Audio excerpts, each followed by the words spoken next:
నేను నెలకు ముందు కువైట్కి వెళ్ళాను.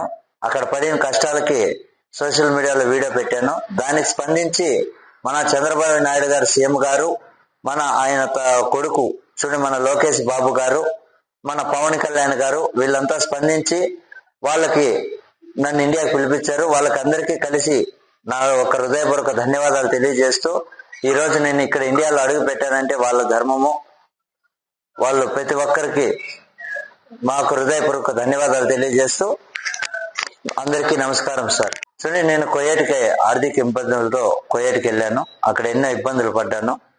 నా వల్ల కాక అక్కడ పడిన కష్టాలు ఎండలకి దానికి తట్టుకోలేక నాకు ఇక్కడ ఏజెంట్ చెప్పింది ఒక పని, అక్కడ చెప్పింది ఇంకొక పని. నా కొత్త గొర్రెలు కాయడం అని చెప్పాడు. అక్కడికి వెళ్ళిన తర్వాత గొర్రెలు, మేకలు, పావురాలు, కుక్కలు, పిల్లిలు, బాతులు, హంసలు, లవ్ బర్డ్స్, గువ్వలు, ఇలాంటి రకరకాల పక్షులు అవే చాలక 2 కిలోమీటర్లు నీళ్లు మోసి వాటర్ క్యాన్లతో చెట్లకు నీళ్లు పోయాలి సార్. అలా ఒక్కడే నేను చేయలేనని చెప్పని ఆయనకి ఎన్నిసార్లు చెప్పినా ఆయన పట్టించుకోలేదు.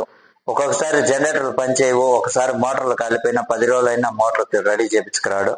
నేను వేరే మనిషిని పిలిపించండి, నా వల్ల కావడం లేదు చేయడానికి అని ఎంత చెప్పినా అతను వినలేదు. వినకపోవడంతో నా వల్ల కాక నేను ఇంకా ఏమీ చేయలేక, ఒకవేళ కోళ్ళు చనిపోయినా నన్ను కొట్టడానికి వస్తాడు, తిడతాడు. కుక్కలు చనిపోయినా మనిషిని కొట్టడానికి వస్తాడు, తిడతాడు. ఓ టైం సాలదు భోజనం చేసుకోవడానికి. మధ్యాహ్నం 2, 1:30 అయిపోద్ది, ఇసుక తుఫాను వస్తుంది. ఆ టైంలో అన్నం చేసుకునే తినలేని పరిస్థితి. ఒక ఫ్యాన్ లేదు, ఒక ఏసీ లేదు, ఏమీ లేదు. 60 డిగ్రీలు 65 డిగ్రీలు ఈ విధంగా ఎండ కాస్తుంది అక్కడ. కనీసం తాగడానికి నీళ్లు అడిగితే ఆ ట్యాంకర్ లో నీళ్లు తాగు అంటాడు. ఆ ట్యాంకర్ లో నీళ్లు చూస్తే కాలిపోతూ ఉంటాయి, తాగడానికి కుదరదు. ఇంకా నా వల్ల కాక నేను ఎంత చెప్పినా అతను వినలేదు. కాబట్టి ఎవరైనా సాయం చేస్తారని నేను ఒక సోషల్ మీడియాలో ఒక వీడియో పెట్టాను. దానికి చాలా బాగా రెస్పాన్స్ అయ్యారు.